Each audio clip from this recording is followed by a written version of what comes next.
सोलापूर शहरातला पाणी पुरवठा सुधारावा यासाठी सोलापूरचे अतिरिक्त आयुक्त संदीप कारंजे यांनी काही महत्त्वपूर्ण बैठक घेतली आहे।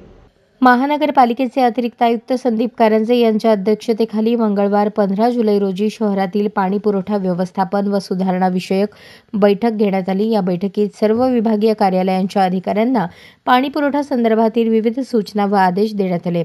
अतिरिक्त आयुक्त यांनी स्पष्ट निर्देश दिले की विभागीय हद्दीत सध्या कार्यरत असलेले सार्वजनिक नळ टप्प्याटप्प्याने बंद करून त्या ठिकाणी संबंधित नागरिकांना वैयक्तिक व ग्रुप नळ कनेक्शन देण्यात यावे।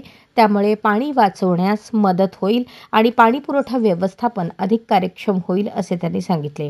दूषित पाणी पुरवठ्यासंदर्भात काही भागातून तक्रारी प्राप्त होत असल्याने अशा तक्रारींचे त्वरित निराकरण करावे, पाणी परीक्षण करून आवश्यकतेनुसार उपाययोजना कराव्यात असे निर्देशही त्यांनी दिले। पाणी पुरवठा होणाऱ्या दिवशी पाणी वाया जाऊ नये यासाठी उपाययोजना राबवण्यावर त्यांनी भर दिला।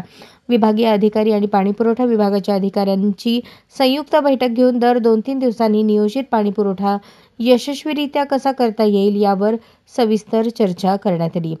या कार्यालयात पाणी पुरवठा विभाग यांच्याकडून 3 दिवसाआड पाणी पुरवठा करण्याचा प्रयत्न सुरू केला आहे। या नियोजनाच्या अंमलबजावणीसाठी विभागीय कार्यालय आणि पाणी पुरवठा विभागातील अधिकारी कर्मचारी यांनी समन्वय साधून कार्यवाही करावी। प्रत्येक विभागीय कार्यालयाने सार्वजनिक आरोग्य अभियंता विभागाकडून दिलेल्या सूचनेनुसार आपापल्या हद्दीत पाणी वितरण वेळापत्रकानुसार पाणी पुरवठा सुरळीत ठेवावा अशी सूचना देण्यात आली।